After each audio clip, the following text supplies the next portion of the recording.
For joining us for this chapter 6 video talking about factors that influence the SN2 reactions, and now we're on to the leaving group. And just remember the overall big picture, right? Here's what like SN2 reaction looks like. One example, there's always the electrophilic substrate, nucleophile, and then the solvent. Well, maybe the better diagram might be this: electrophilic substrate that gets attacked, the nucleophile that does the attacking, and the solvent. So we're going to be looking at the leaving group factor today in this video. So the main thing is if it's stable after the act of leaving, then it's a good leaving group. And I don't know why the thing kind of got messed up, this font here, but if it's got a really good electron withdrawing group, then it's a good leaving group, because leaving group leaves with the electrons. Maybe that's a good thing to add here.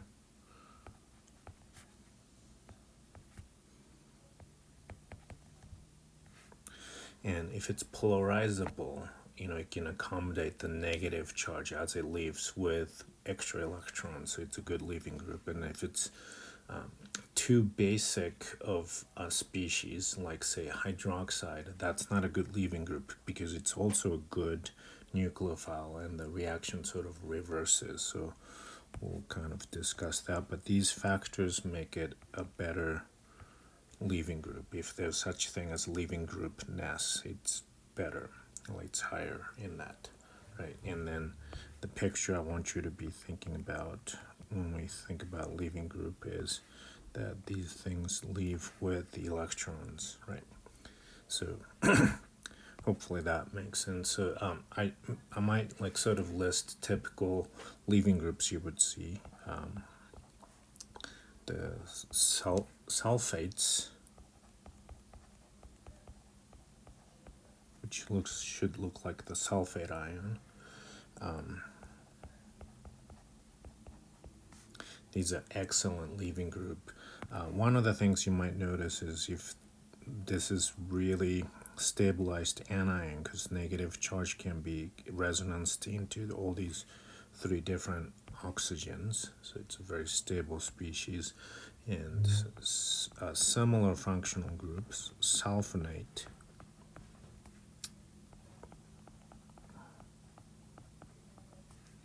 these are very excellent leaving groups, and you'll see some examples in this semester.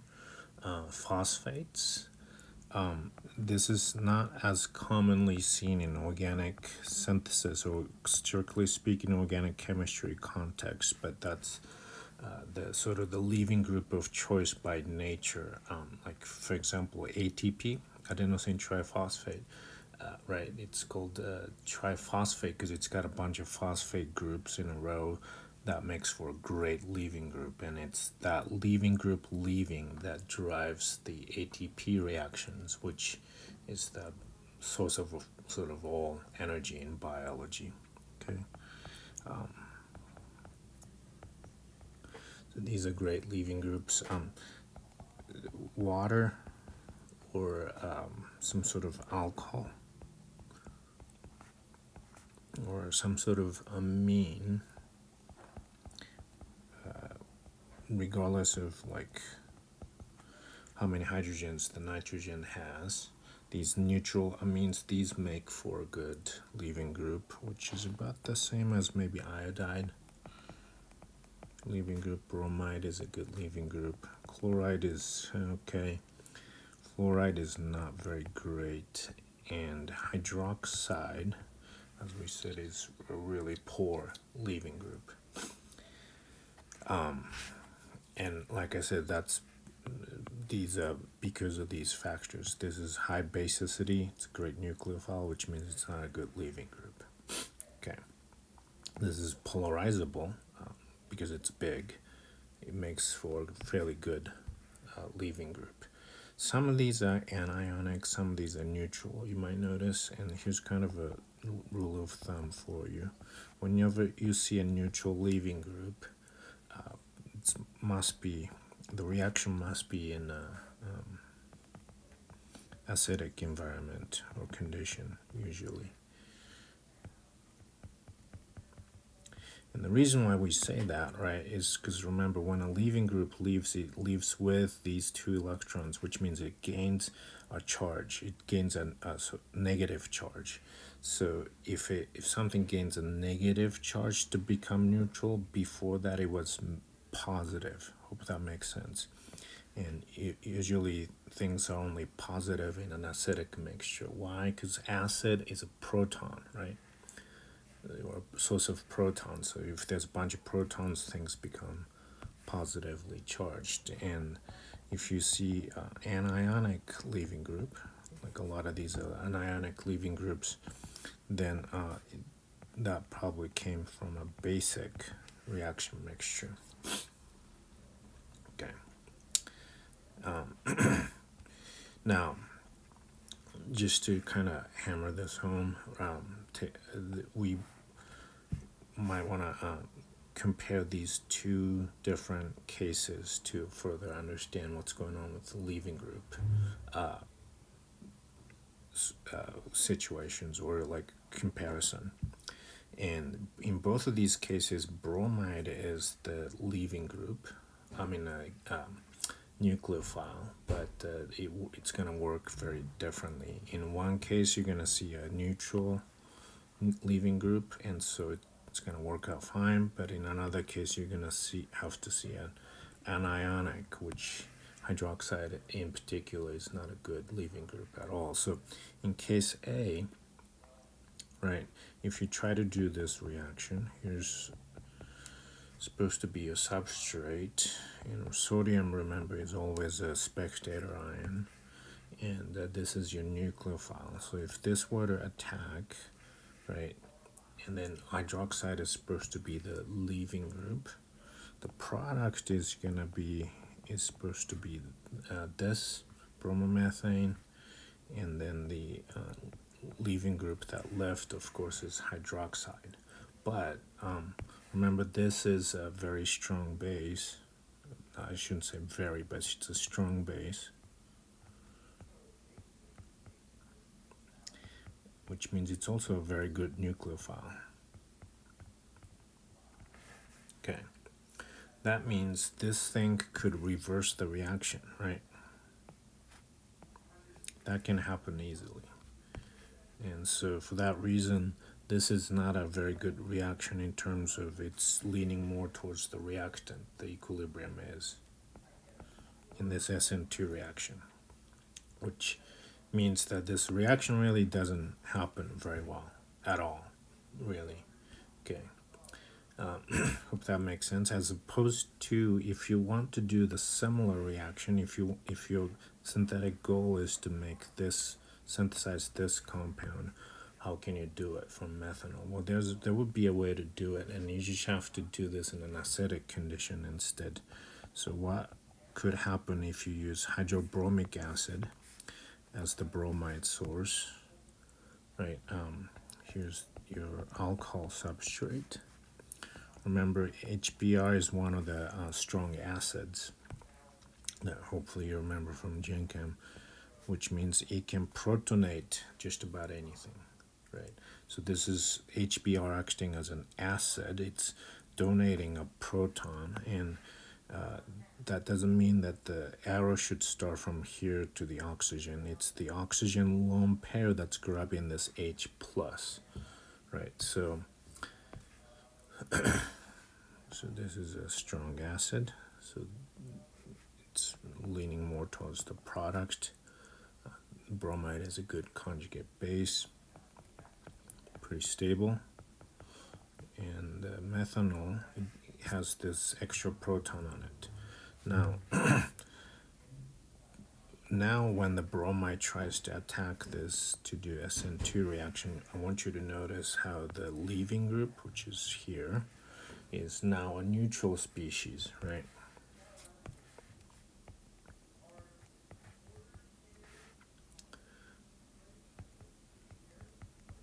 So you can make your bromomethane, and then you've got your good leaving group that's neutral,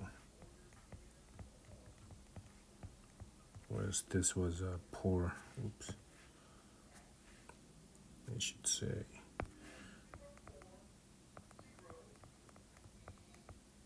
Okay. Hope that makes sense about the leaving group and the trend. Now, just to wrap this up, the last factor, maybe we'll think about the steric hindrance of both the nucleophiles as well as the substrates. Okay, and this is probably pretty intuitive. Bulky stuff that has more sterics, right? Steric hindrance, like a big things that causes steric hindrance, is usually are poor. These make for poor nucleophiles. And bulky substrates likewise are poor substrates for SN2. They could be good for other reactions as we find out, but at least for SN2 reactions, bulky substrates are not good. So if we sort of rank the suitableness for SN2 electrophilic substrates, the best type of substrate is something like this. Maybe the best might be iodomethane, right? Methyl iodide. I just wrote here bromide, but that's a pretty good SN2 substrate. This is one of the best.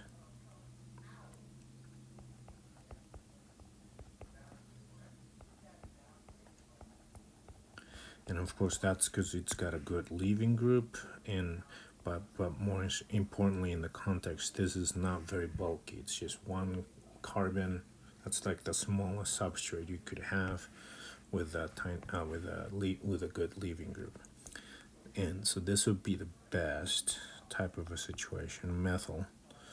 If you have a primary halide, when we say primary halide, the carbon with the halide is attached to one other carbon. That's what makes it a primary. If we have a secondary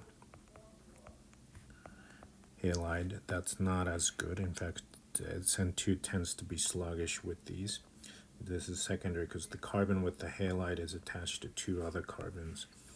Now, the absolute worst, of course, would be the tertiary halide, where the carbon with the halide is attached to three other carbons. And they say never, but this would never really work on SN2 reactions. It's just too much steric hindrance.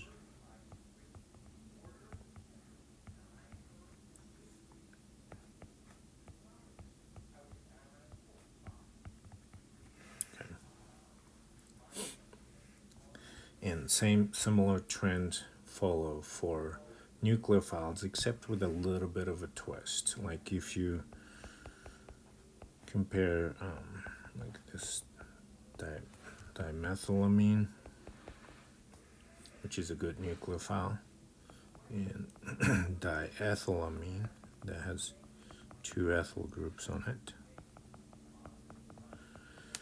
If you hopefully you can kind of guess which one might be a better nucleophile, and it's the less bulky one. This is smaller, so it doesn't get repelled by the substrate.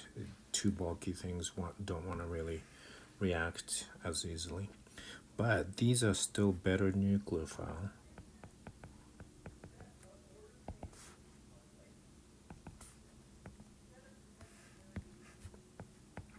than ammonia.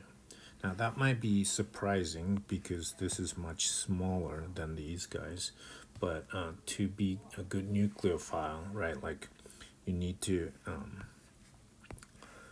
have electron density, right? And when you have alkyl groups, carbons have many more electrons. They're much more electron donating than hydrogen. That's like one of the poorest electron density atoms or elements there is. So for that reason, the substituted amines are better. When we compare these two, it's the inductive donation factor.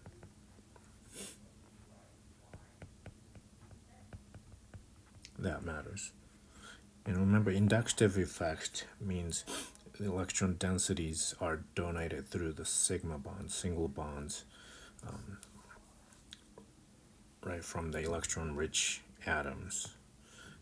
It's not a complete transfer of charges, it's just that a little bit of electron density is donated.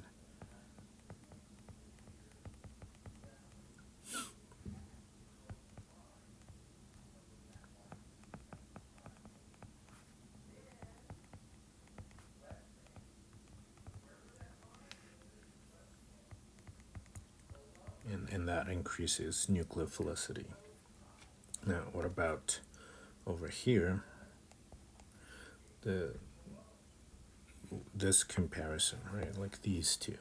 Well, when it comes to that comparison, because they both have two alkyl groups each, so that factor is kind of the same. So the smaller size is better, right?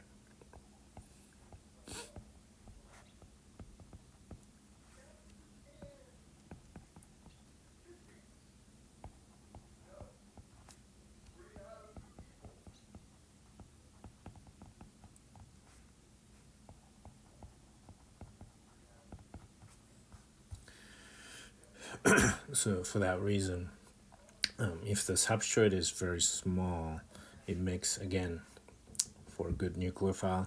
Now this, substrate, this is a fairly bulky nucleophile, you could say, but it's pretty electron rich, so it is a decent nucleophile.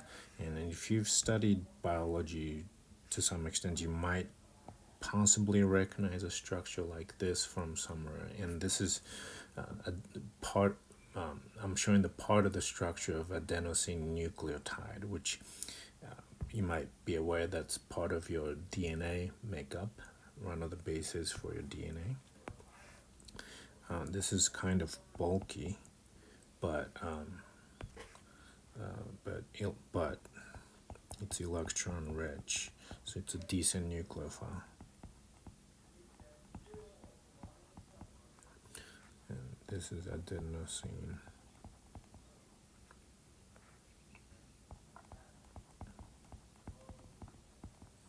So when DNA encounters a really great SN2 substrate like this, and I think there's a former questions that addresses this type of a thing. I want to kind of point to the carbon. And then the leaving group leaves. SN2 reaction is possible so that you get